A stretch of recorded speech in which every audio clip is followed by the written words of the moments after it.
시청자 여러분 안녕하십니까? 복지TV 뉴스입니다. 대통령 선거가 한 달여 앞으로 다가왔습니다.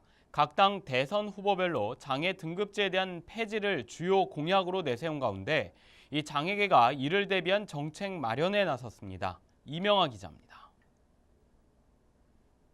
의학적 기준에 근거해 장애인의 몸에 등급을 매기는 장애 등급제. 장애계는 장애 등급제가 반인권적이고 서비스 공급자를 위한 제도라고 비판하며 지난 2012년 8월부터 광화문 지하역사에서 장애 등급제 폐지를 촉구했습니다. 최근 19대 대통령 선거를 앞두고 장애 등급제 폐지가 주요 공약으로 발표되면서 장애 등급제 폐지를 대비한 정책 마련이 중요해졌습니다. 이에 맞춤형 장애인 복지 서비스 실현 방향을 모색하는 토론회가 열렸습니다. 이날 토론회에서는 장애 등급제 폐지 이후 개인 예산 제도를 활용한 맞춤형 복지 서비스를 설계해야 한다는 의견이 나왔습니다. 그리고 이제 장애인이 개인에게 할당된 그 예산의 범위 내에서 본인이 원하는 서비스를 구매하고 서비스 제공 기관을 선택하는 이와 같은 시스템으로 좀 운영하게 된다면 정말 이 장애인의 어떤 결정과 선택 그리고 이제 필요한 것들을 필요한 만큼 이용할 수 있는 시스템을 만들어낼 수 있지 않겠느냐. 장애인이 필요로 하는 다양한 서비스 마련을 위해서 충분한 예산 확보가 중요하다고 조언했습니다. 이 밖에도 변화하는 복지 서비스에 대한 후속 조치 마련과 당사자를 중심으로 한 참여 논의 구조 마련 등 안정된 제도 시행을 위한 다양한 운영 방법들이 제안됐습니다. 또한 전문가들은 무엇보다 장애인의 권리를 보장하는 것을 최우선 과제로 삼아야 한다고 강조했습니다.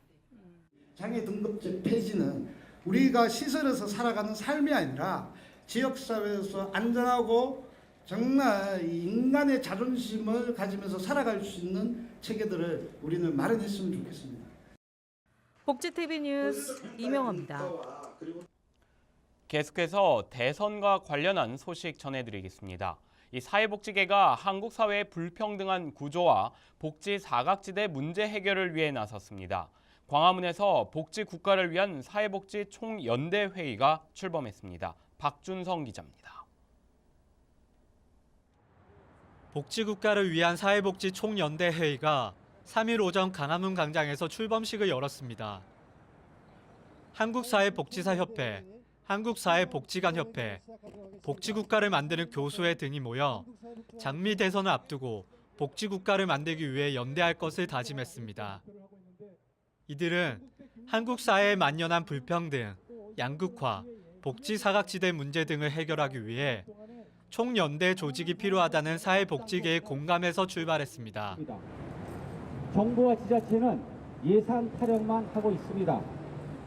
이제는 우리 사회복지인들이 제대로 된 복지국가를 만들기 위해 정치 세력화에 힘을 보태어야 합니다. 앞으로 우리 사회복지시설 현장의 사회복지인들은 강한 연대 기반을 통하여 정부와 정치권에 우리의 입장을 당당히 요구하며 복지국가를 만들기 위한 결의를 진심으로 촉구하는 바입니다. 출범 선언문은 복지국가를 위한 권리 행사, 복지정책 과제 제시, 복지국가를 이끌 대통령 선출, 복지정책 감시 등 4가지 사명을 밝히고 있습니다. 정책을 실현하는 과정에서 복지국가와 관련된 기본적인 정책들의 관철을 요구하게 될 거고요. 더 나아가서 지방선거와 총선에서도 사회복지의 가치에 맞고 사회복지 정책이 실현할 수 있는 구체적인 지역의 대표들, 지역의 일꾼들을 실현해서 우리 국민들에게 필요한 복지국가를 만들 수 있는 지속적인 연대회의로 활동할 계획입니다. 한편 이들은 오는 5월 열릴 대선 과정에서 국민을 위한 복지 정책을 제시하는 후보의 공약 검증을 시작으로 활발한 활동을 펼칠 계획입니다. 복지TV 뉴스 박준성입니다. 다음 소식입니다. 축구 스타 이동국 선수가 재능 나눔에 나섰습니다. 지적장애인 축구팀 선수들을 지도하기 위해서 만났는데요. 그 현장에 정두리 기자가 다녀왔습니다. 축구 스타 이동국 선수가 지적장애인 축구팀의 일일 선생님으로 나섰습니다. 선수들의 몸풀기 동작을 지켜본 이동국 선수. 직접 공을 던져주고 자세를 고쳐주며 누구보다 자상한 선생님으로 호흡을 함께합니다. 블로킹과 패스에 이어 골대 앞에 선 이동국 선수의 설명에 선수들은 자세 하나까지 모두 따라해봅니다. 처음 만나보니까 좀 신기하고 선수한테 많이 배워서 더 열심히 하겠습니다. 지난 3일 진행된 축구교실은 이동국 선수가 홍보대사로 활동하고 있는 어린이 뇌수막염 백신 업체와 한마음복지관이 함께 지적장애인 축구팀 한마음FC 선수들을 만났습니다. 아이들한테 재능 기부도 해줄 겸 또 아이들을 만나서 더 재밌는 시간 보낼 겸 해서 참석하게 됐습니다. 흥미를 가질 수 있게끔 좀 하는데 중점적으로 수업을 했어요. 다행히도 아이들이 잘 따라와 주고 또 재밌어 하고 그래서 너무 기분이 좋네요. 스포츠 스타의 재능 나눔 활동과 응원이 이날 선수들에게는 배움과 더불어 그라운드를 달리는 기쁨의 작은 원동력이 되고 있습니다. 복지TV 뉴스 정두리입니다. 더불어민주당 한정혜 의원이 지난해 11월 23일 대표 발의한 이 장애인 고용 촉진 및 직업 재활법 일부 개정 법률안이 국회 본회의를 통과했습니다. 이에 따라 그동안 장애인 고용 촉진 및 직업 재활법에는 장애인 기능 경기 대회를 한국장애인 고용공단 사업의 하나로 규정하고 있어 대회 개최와 지자체 지원에 대한 법적 근거가 미흡했습니다. 그러나 이번에 국회에서 관련 법안이 본회의를 통과함에 따라 국내외 장애인 기능 경기 대회에 대한 관계 규정이 마련됐습니다. 따라서 대회 개최에 관한 사항을 법률로 정하게 됐고 지자체로부터 행정 지원과 재정 지원을 받을 수 있게 됐습니다. 한국장애인개발원이 경상북도 안동에 경상북도 발달장애인 지원센터를 개소했습니다. 센터는 앞으로 발달장애인의 직업재활과 권익 옹호 등의 지원을 하게 됩니다. 또한 센터는 지역 내 장애인 관련 기관의 서비스 연계와 문화복지 서비스 이용 등 개인별 지원 계획을 수립합니다. 한편 센터는 한국장애인개발원이 위탁 운영을 맡게 되며 개인별 지원팀 등 3개 팀 10명으로 운영됩니다. 인구보건복지협회가 지난 1961년 창립했는데요. 올해로 벌써 56년이 됐습니다. 56주년 기념식이 열렸습니다. 협회는 지난달 31일 본부 대회의실에서 창립 56주년 기념식을 개최했습니다. 기념식에서는 협회 발전에 기여한 유공자 표창과 그동안의 성과를 돌아보고 한 단계 더 도약하기 위한 직원 소통의 시간으로 진행됐습니다. 충청북도가 도 공무원과 공공기관 직원들을 대상으로 장애인식 개선과 중증장애인 생산품 우선 구매 교육을 가졌습니다. 이재영 기자입니다. 사람들의 이목이 집중된 이곳에서 열띤 강연이 펼쳐지고 있습니다. 지난달 29일 충북도청 대회의실에서 2017 장애인식 개선과 중증장애인 생산품 우선 구매 교육이 실시됐습니다. 강의를 듣기 위해 모인 이들은 충북권 공공기관과 충북도청 공무원들, 관계자 100여 명이 교육에 동참했습니다. 공무원들이 흔히 잘못 알고 있는 장애인에 대한 편견, 또 잘못 있는 어떤 고정관념들을 오늘 교육을 통해서 좀 개선하고자 하는 목적의 취지가 있습니다. 특히나 우리 공무원들은 우리 장애를 가진 분들에게 직접적으로 접촉하는 분들이기 때문에 그분들이 어떤 충북도에 있는 시군구에 있는 많은 곳에서 장애인분들의 대상자를 만났을 때 그분들에게 적절한 대면 서비스를 하는데 불편함이 없도록 하고자 함을 목적으로 하고 있습니다. 이날 대전 장애우 권익문제연구소의 두오균 소장이 초청 강서로 초빙돼 장애인 인식 개선과 중증 장애인 생산품 우선 구매 교육을 주제로 강의를 펼쳤습니다. 공무원들의 장애인 인식 개선을 위해 장애인들이 기관 방문 시 올바른 대응 교육을 비롯해 중증 장애인 생산품 우선 구매 제도에 대한 교육도 같이 실시됐습니다. 장애인의 사회활동 참여를 통해 장애인들의 인간다운 삶과 권리를 보장할 수 있도록 장애인 인식 개선이 절실할 때입니다. 복지TV 뉴스 이재현입니다. 지자체마다 지역 주민들을 위한 다양한 치매 예방 관리 사업을 진행 중에 있죠. 특히 치매 예방은 이 가족뿐만 아니라 지역사회 구성원들의 관심이 필요한 영역이기도 합니다. 이 포항시가 치매 보듬마을 조성에 나섰습니다. 정두리 기자입니다. 치매 환자에 대한 가족, 이웃의 돌봄 문화 확산을 위해 경북 포항시 남구 해도동에 치매 보듬마을이 조성됐습니다. 치매 보듬마을 조성 사업은 지역사회 내 치매 환자가 급증함에 따라 치매 환자의 보살핌은 지역사회에서 함께해야 한다는 인식을 심어주고 생활 속 치매 예방 실천을 지원하는 사업입니다. 이 100세 시대에 다 그렇게 할 수는 없고 가능한 한 내가 살던 곳에서 내 가족들과 또 내 이웃들과 계속 있으면서 지낼 수 있고 그렇게 하는 것이 가장 치매를 근본적으로 지연시킬 뿐만 아니라 여러 가지 회복과 인간적인 생활을 하는 데 있어서 가장 사실은 좋은 그러한 이 여건이 되는 거라고 생각을 합니다. 이날 발대식에는 포항시, 포항제철소, 포항대학교, 해도동 자문위원회가 협약식을 갖고 주민을 대상으로 사업 설명회와 치매 유병률 전수조사를 시작해 치매 쉼터 중심의 지역사회 돌봄 강화를 위한 텃밭 가꾸기, 치매 사랑방 설치 등 환경을 조성하기로 했습니다. 또 지역 주민의 인식 개선 교육, 치매 환자의 일상생활 지원 등 각종 치매 예방 관리 사업을 집중적으로 실시하게 됩니다. 복지TV 뉴스 정두리입니다. 다음 코너는 우리 사회에 힘이 돼주는 가슴 따뜻한 사람들을 만나보는 시간입니다. 이 모두의 비타민 함께 보시죠. 모두가 함께 웃으면서 살아가는 사회를 만들고자 실천하는 사람들. 시간 날 때마다 어려운 이웃들을 찾아 자원봉사와 기부를 통해 더불어 사는 삶을 실천하는 이들. 이들의 소식을 우리는 언론 매체를 통해서 쉽게 접할 수 있는데요. 뿐만 아니라 직업으로서 보이지 않는 곳에서 묵묵히 어려운 이웃을 위해 현장을 누비는 사회복지사들. 오늘은 기아대책에서 아이들을 사랑하며 따뜻한 마음을 갖고 있는 김선 사회복지사의 하루를 만나보겠습니다. 네, 안녕하세요. 저는 기아대책에서 아동복지팀에서 결연 간사를 담당하고 있는 김선 간사라고 합니다.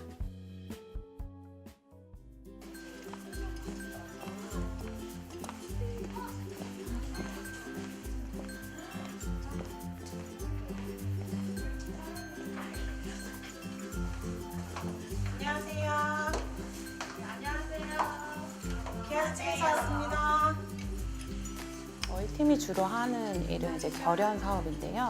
결연 사업은 이제 전국에 3,600여 명의 아동들, 만 2세부터 19세까지 아동들을 대상으로 하고 있고 저소득 소외계층 아동들이에요. 그래서 그 아이들과 후원자를 매칭해서 결연금을 지원하고 복지 사업들을 제공하는 서비스를 하고 있습니다.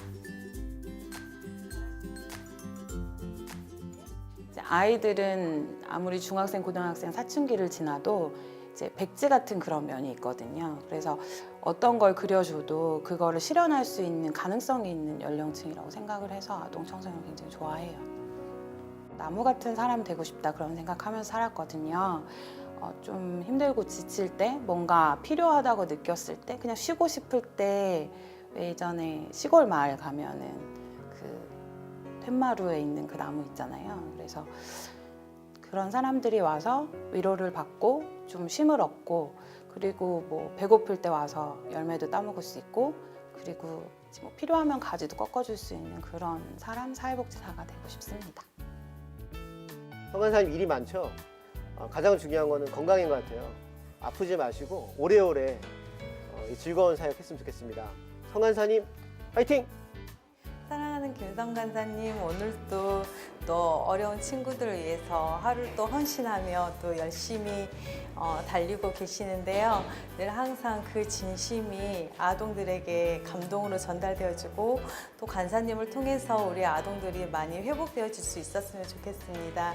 늘 수고해 주신 우리 간사님 화이팅! 김선 간사님 항상 저의 옆에서 같이 일하시는 모습이 너무나도 보기가 좋습니다. 저도 항상 옆에서 즐겁게 일을 하고 있는데요. 앞으로도 오래오래 같이 재밌게 이 사회복지 일을 하면서 아동들에게 큰 즐거움을 줄 수 있는 그런 저희가 됐으면 좋겠습니다. 김선 간사님 늘 응원하고 사랑합니다. 네, 간사님 저희 알고 지낸 지 거의 3년 된 것 같은데 3년 동안 아동들에게 많이 지원해 주시고 저도 많이 도움 받아서 서로 힘이 됐던 것 같아요. 그래서 앞으로도 서로 힘이 되는 존재가 되었으면 좋겠습니다. 간사님 화이팅입니다.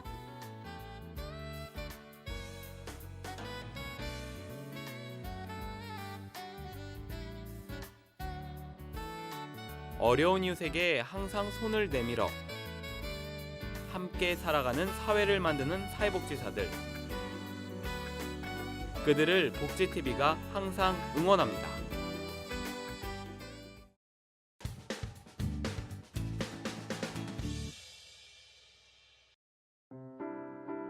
평택 북부 장애인복지관은 지역 내 봉사단체 우리사랑방과 함께 재가장애인 주거환경 개선 사업을 진행했습니다. 이번 사업은 환경 개선이 시급한 재가장애인 가정을 선정해 벽지 교체, 대청소를 통해 깨끗하고 쾌적한 생활환경을 제공했습니다. 주거환경 개선 사업에 지원을 받은 대상자는 깨끗하고 쾌적한 집에서 살 수 있게 됐다며 감사의 인사를 전했습니다. 또한 봉사단체는 환하게 웃는 이웃의 모습에서 큰 기쁨을 느낀다며 앞으로 꾸준히 봉사를 이어나가겠다고 약속했습니다. 주거환경 개선 사업은 앞으로도 매월 1회 지역 봉사단체와 함께 진행될 예정입니다.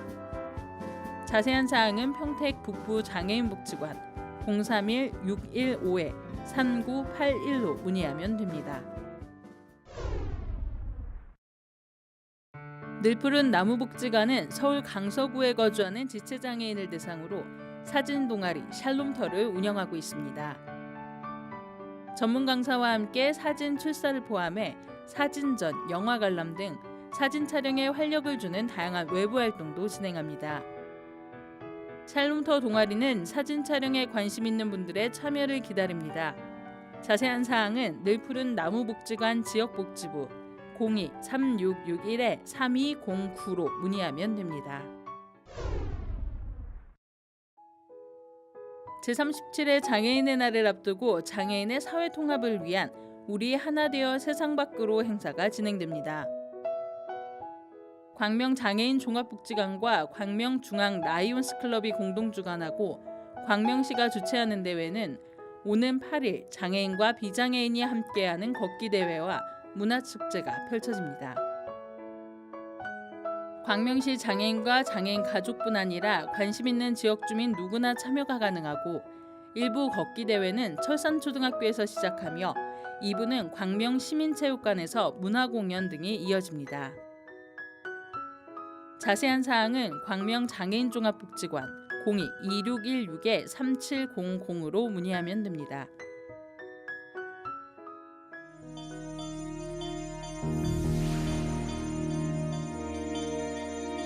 이어서 간추린 뉴스를 전해드립니다. 문화체육관광부가 2017년 열린 관광지로 정선, 3탄 아트마인 등 6곳을 선정했습니다. 열린 관광지란 장애인, 고령 인구, 영유아 동반 가족 등 모든 관광객이 불편이나 제약 없이 이용할 수 있는 관광지를 말합니다. 선정된 관광지는 앞으로 화장실, 편의시설, 경사로 등 시설의 개보수와 관광 안내체계 정비, 온오프라인 홍보 등의 지원을 받게 됩니다. 경상남도가 경남형 복지사업인 경남 희망 울타리 구축 사업을 추진합니다. 이 사업은 희망 울타리 지킴이가 지역 내 복지 소외계층을 조기 발굴하고 민관이 협업해 대상자들에게 맞춤형 복지 서비스를 제공하는 경남형 복지 안전망 사업입니다. 광주광역시 동구가 광주 전남에서 처음으로 고령 친화도시 조성 조례를 제정합니다. 이번 조례 제정 내용에는 고령 친화도시 조성 추진 체계와 생활 편의 시설 지원 등 고령 친화도시 추진 사업 조성위원회 운영 등에 관한 내용이 담겨 있습니다. 한편 동구는 오는 2021년까지 전국 최초로 고령, 아동, 여성 3대 친화도시로 도약할 계획입니다. 경기도 의정부시가 자녀 교육을 위한 부모들의 수다 인문학 콘서트를 개최했습니다. 이번 콘서트는 자녀와의 대화를 통해 가족애를 회복하기 위해 마련됐습니다. 한편 인문학 콘서트는 오는 4월 21일까지 총 5회에 걸쳐 진행될 예정입니다. 경기도 일산 사랑장애인 자립생활센터가 장애인의 날을 맞이해 보장구 지원과 수리 점검 행사를 오는 4월 20일 진행합니다. 이번 행사는 보장구를 점검해 고장난 부품을 지원 수리함으로써 보장구의 수명을 늘리고 안전하게 사용할 수 있도록 하기 위해서 마련됐습니다. 경기도 여주시가 2017년 담나가족 고향방문 사업 신청자를 오는 4월 21일까지 모집합니다. 이번 사업은 그동안 한국에 정착해 가정을 이루고 있는 담나 가족 중에서 경제적 사정 등으로 오랜 시간 동안 고국을 방문하지 못한 가족에게 고향 방문의 기회를 제공하고자 마련됐습니다. 이 밖의 소식은 장애인 신문과 웰페어 뉴스 홈페이지를 통해 확인하실 수 있습니다. 다음 코너는 이 발달장애인 진행자가 직접 방송 기사를 쉽게 만들고 참여하는 코너입니다. 안호준이 전하는 모두가 알기 쉬운 뉴스 함께 만나보시죠. 안녕하세요. 모두가 알기 쉬운 소식의 안호준입니다. 시청자 여러분들은 농구 좋아하시나요? 저는 경기도 성남시에 있는 한마음복지관에서 농구부 활동을 1년 넘게 해왔을 정도로 농구를 좋아하는데요. 3월에서 4월로 넘어가는 요즘은 프로농구 시즌이 끝나고 우승팀을 가리는 시기입니다. 농구를 좋아하는 사람들은 평소보다 훨씬 재밌는 농구 경기를 볼 수 있는데요.